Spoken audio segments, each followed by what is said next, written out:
Bienvenidos a la Hora de la Biología.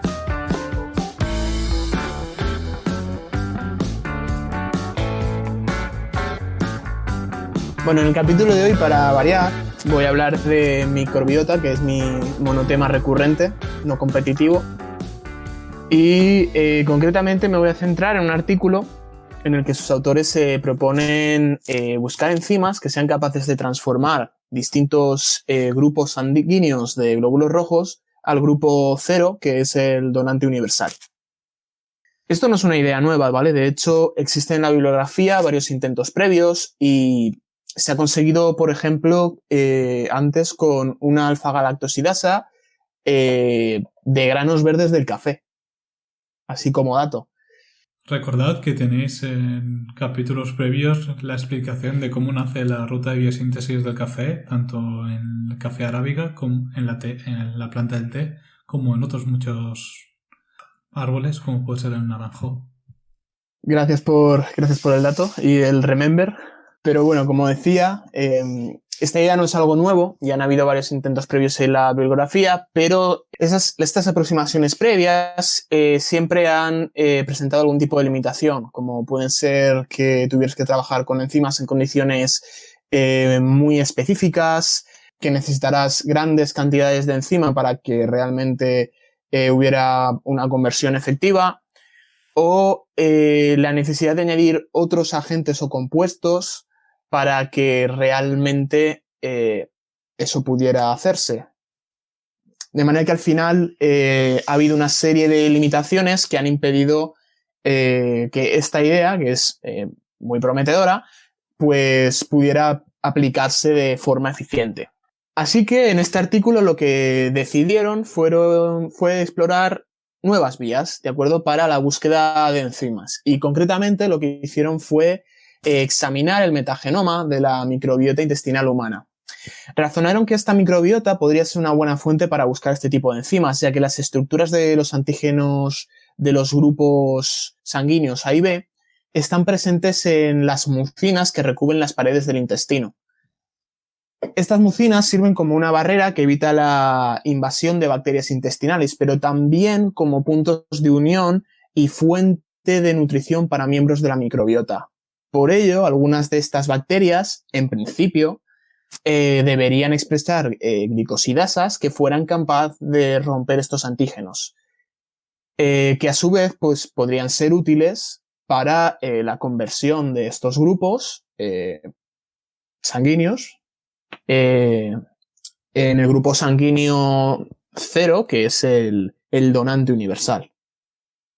¿De acuerdo? Para que nos hagamos una idea de, digamos, remember de los grupos sanguíneos, ¿de acuerdo? La superficie de los glóbulos rojos contienen una serie de antígenos que consisten en unas estructuras de carbohidratos con una parte común y otra parte terminal variable. Que esa parte terminal variable es la que, digamos, define los distintos grupos sanguíneos. En el caso del grupo A, en esta parte terminal encontramos una alfa-N-acetil-galactosamina. Mientras que en el grupo B tenemos una alfa-galactosa. Y en el grupo 0, sin embargo, el antígeno carece de este azúcar terminal, pero sí que mantiene el resto de la estructura común. Por otro lado, el grupo AB, como sería Elena, que lo acabamos de... Bueno, yo me acabo de enterar hace un ratito, sus glóbulos rojos expresan tanto el antígeno A como el antígeno B. Y básicamente, teniendo en cuenta esto, así es como definimos los 4 grupos sanguíneos posibles, ¿vale? El grupo A, el grupo B, el AB y el grupo 0. También se puede clasificar la sangre teniendo en cuenta el resus, ¿de acuerdo? Que eso es lo que hace que si eres A, pues seas A positivo o A negativo, ¿vale? Si eres A positivo significa que expresas ese antígeno resus y si eres negativo significa que no lo expresas.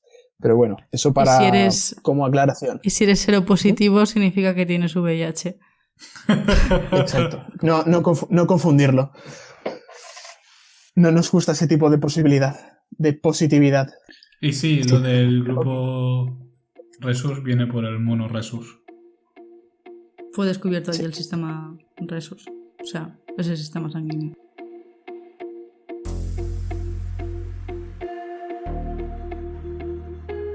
no todos los grupos sanguíneos son compatibles entre sí.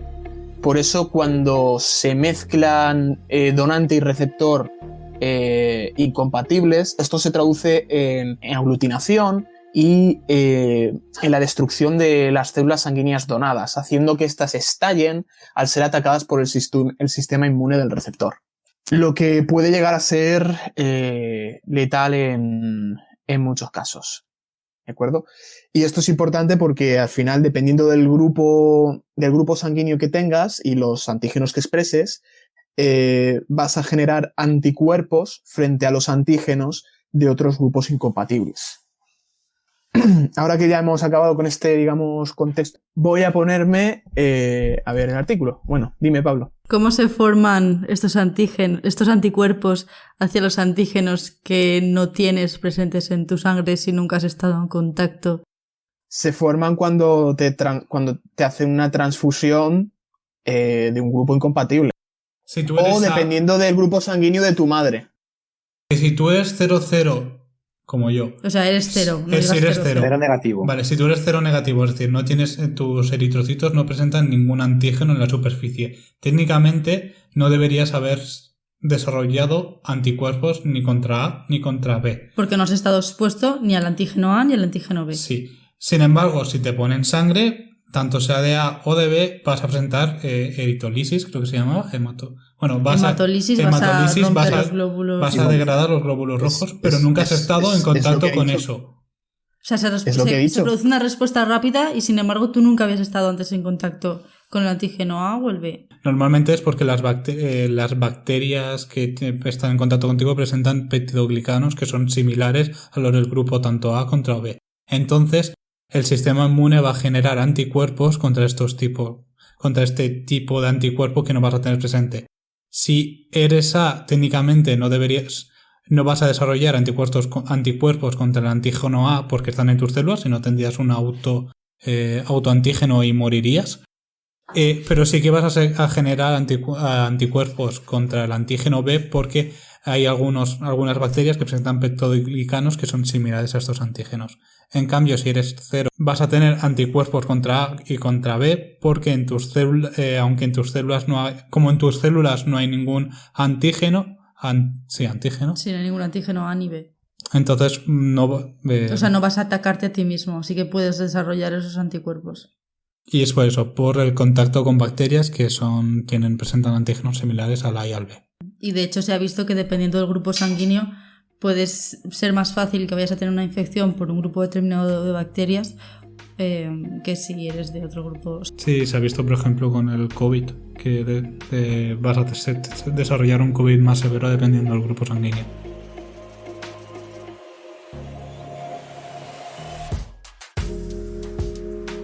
Y después de esta píldora de conocimiento por parte de Pablo y Lena, de por qué tenéis anticuerpos si nunca habéis estado en contacto antes, voy a ponerme a hablar un poquito ya de cómo hicieron este artículo y qué es lo que hicieron.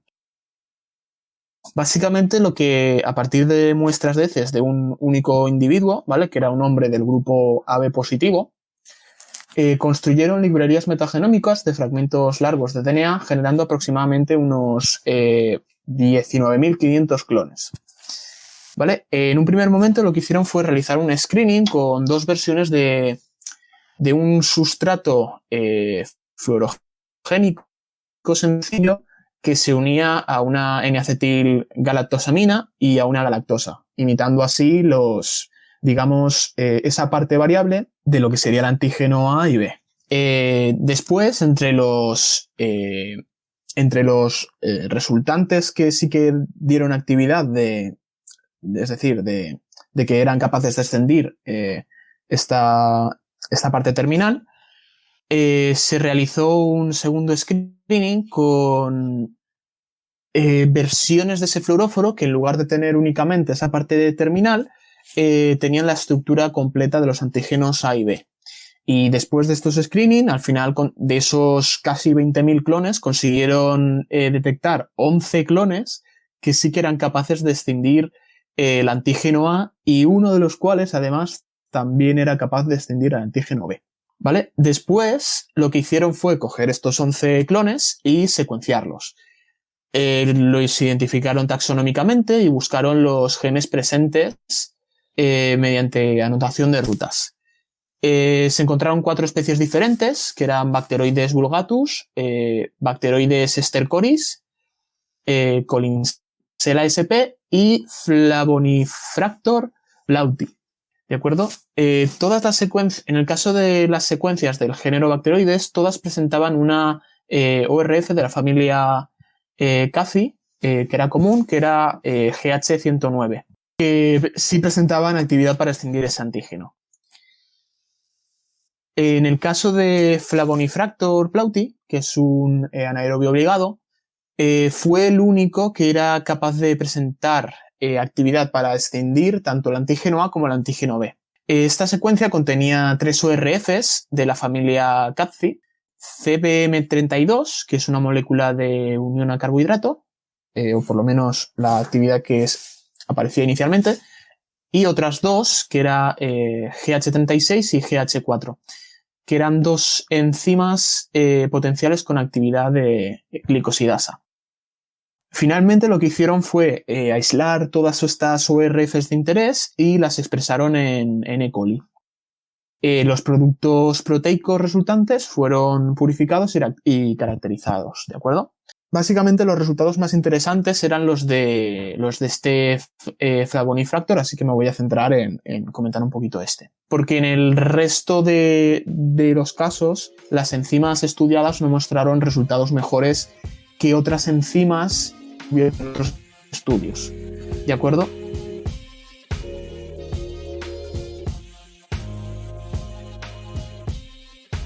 En este caso, cuando testaron las proteínas purificadas individualmente de este Flavonifractor, lo que encontraron es que cuando trabajaban con ellas individualmente, GH36 solo era capaz de extinguir el antígeno B. Sin embargo, cuando hicieron combinaciones entre ellas, se dieron cuenta de que cuando combinaban CBM32 y GH36, sí que era capaz de extinguir el antígeno A. Se vio que CBM32 lo que hace es catalizar la conversión del antígeno A en un antígeno más polar, actuando como una desacetilasa, y que el producto resultante sí que puede ser procesado por esta segunda enzima, que es GH36, ¿de acuerdo? Para evaluar si estas enzimas, porque hasta este punto, sobre todo lo que han hecho es trabajar pues con moléculas modificadas, añadidas a un fluoróforo y que intentan imitar la estructura, ¿no? Pero lo que hicieron en este punto ya es trabajar con los glóbulos rojos reales. Entonces lo que hicieron fue... Entonces sí. Necesitas 2 pasos para hacer esto, para eliminar el antígeno A. En este caso sí, porque es una nueva ruta que han encontrado que funciona eso, en 2 pasos. Vale. Sí. ¿Vale? Entonces lo que hicieron fue, cogieron, pues para ver si estas enzimas podían usarse en esa conversión, lo incubaron con glóbulos rojos del tipo A positivo, B positivo y 0 positivo, tanto individualmente como en conjunto. Y lo que hicieron fue analizar los azúcares liberados mediante un cromatograma.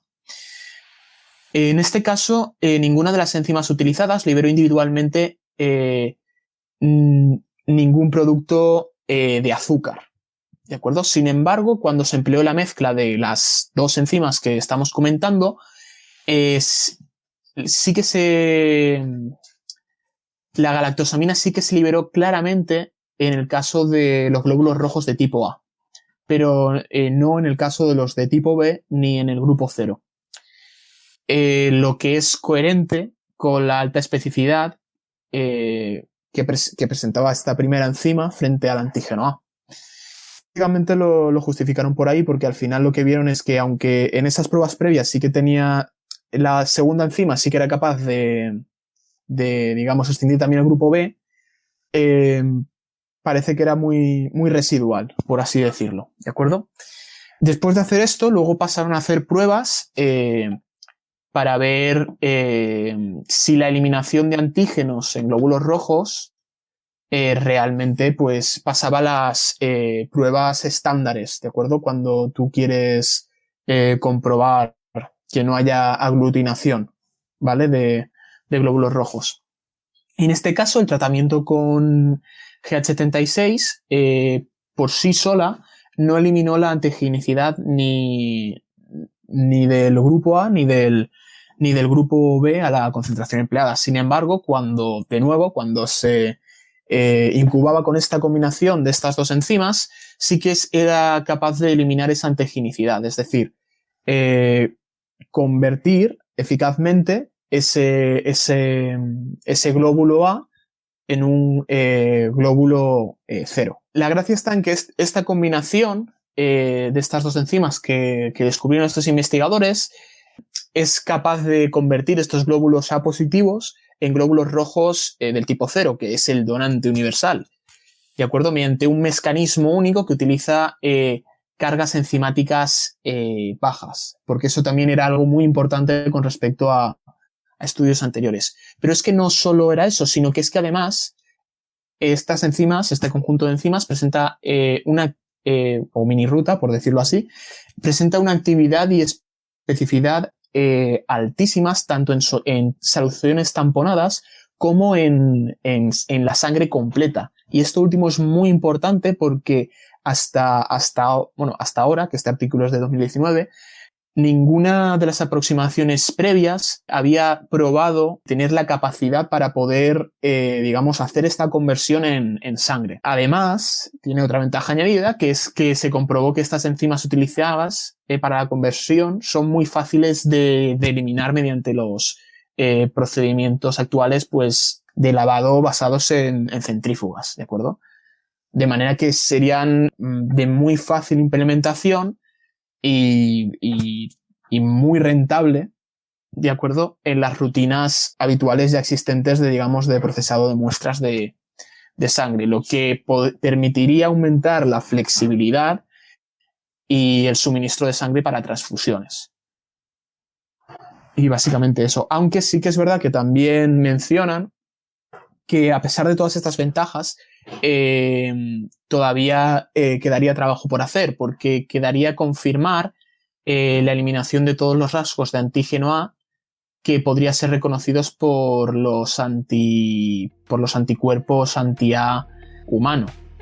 Pero que quizás esto no podrías... pero que quizá no por los que se utilizan comúnmente este tipo de pruebas.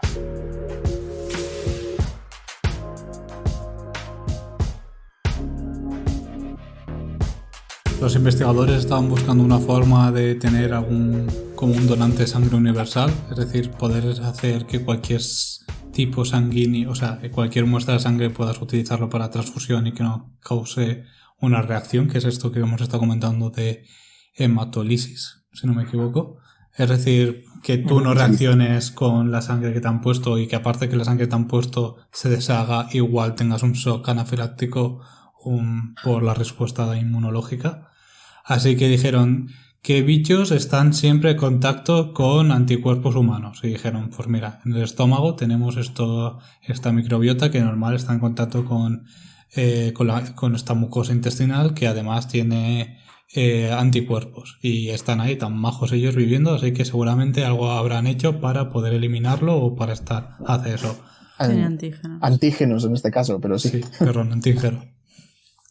Así que buscaron esa microbiota, qué bichos hay y qué proteínas tiene, y dijeron, pues vamos a hacer pruebas, y vieron que había unos cuantos que eran capaces de degradar los antígenos que se encuentran en los eritrocitos. Así que dijeron, de todos estos, ¿cuál es el mejor? Encontraron el mejor y dijeron, vale, ¿y ahora qué hace? Y vieron que hay dos pasos. Un primer paso de una enzima que tiene como que activar el antígeno para que la segunda enzima la degrade. Y dijeron, pues qué guay, vamos a secuenciarlo y a ver todo lo que podamos saber de ellos. Lo hicieron el cDNA para tener así cantidades así chachis de la enzima para hacer más pruebas, con un vector en E. coli. Y ya dijeron, bueno, y con glóbulos rojos de verdad, furula. Y luego ya vieron que sí podían... Lo más guay es que no necesitas, porque sí que anteriormente se habían visto enzimas que podían hacer lo mismo, tenían que trabajar en condiciones muy óptimas. Estas pueden hacerlo en condiciones barriobajeras de la sangre que en condiciones sanguíneas normales. Así que es todo perfecto. No, pero...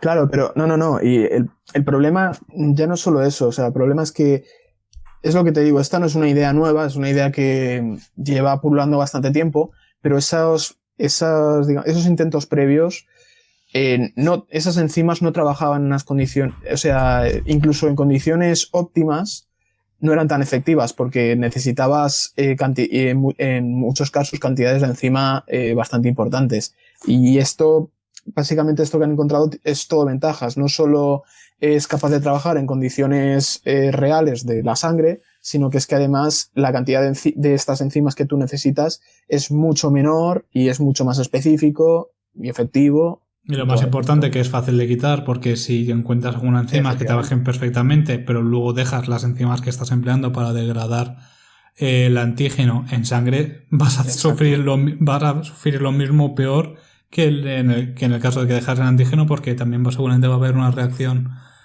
del sistema inmunitario frente a estas proteínas. Así que se tienen que eliminar y se tienen que eliminar en casi toda la cantidad y rápido y barato. Sí, ese es el principal problema que le veo a este sistema, el quitar luego las enzimas, porque para que se pueda utilizar en humanos tendrá que pasar las indicaciones de Good Manufacturing Practices y son súper estrictas con el uso de derivados bacterianos. Así que les costará, a no ser que puedan demostrar que la enzima esta la puedes poner y luego quitar y no hace nada extra. Sí, a ver, en realidad básicamente tienen que demostrar que el antígeno antes y después es igual. Claro, a ver, eso es un poco lo que intentaron hacer más o menos. O sea, el antígeno antes y después no es exactamente igual porque... No me refiero antes y después, me refiero al antígeno natural y al antígeno... Claro. El antígeno cero natural y el antígeno cero originario de tratado con esta enzima, que tienen que ser exactamente iguales hasta... Pues eso, sí, a ver, esto lo intentaron ver un poco con eso, viendo que realmente estas pruebas de aglutinación, pero sí, a ver, es lo que te digo. Todavía les queda trabajo por hacer, obviamente, como todo. Yo habría hecho pruebas de espectrometría de masas o algo así para intentar demostrar que la estructura es igual, y cristalografía también, si se puede cristalizar ese antígeno. Sí, a ver, sí que hicieron cromatogramas y tal para, por ejemplo, eso, pues ver, en ese caso, pues ver que realmente qué azúcares estaban cortando. Sí, eso sí. Pero que la cadena sea igual no quiere decir que la estructura sea igual, quiero decir. So, que todavía les falta para poder utilizarlo en un humano, simplemente por eso, porque las indicaciones de la DGMP son súper estrictas. No por otra cosa, porque con lo que han hecho, simplemente con demostrar que las enzimas se pueden eliminar bien, sería suficiente para mí, pero para la gente que importa no. No. A ver, incluso se podía añadir luego, porque supongo que para que centrifugue bien, si le añades más peso a la proteína o haces alguna modificación luego para facilitar su aislamiento, supongo que servirá. O sea, por lo que dicen en ese artículo, han probado que efectivamente esas enzimas con las que tú trabajas se pueden eliminar fácilmente con centrífuga y los típicos lavados. O sea, en ese caso no debería haber problema. Pero no sé hasta qué concentración lo habrán mirado. No mencionan que haya que ponerle más peso a las enzimas para que precipite mejor, porque dan a entender eso, que ya de por sí ya se pueden eliminar suficientemente fácil. Y me parece raro que puedas eliminar simplemente por centrifugación específicamente esas enzimas, sino otros componentes de la sangre. A ver, supongo que la sangre que utilizan para transfusión tendrá que sufrir algunos procesos de eliminación de proteínas y tal propias de la...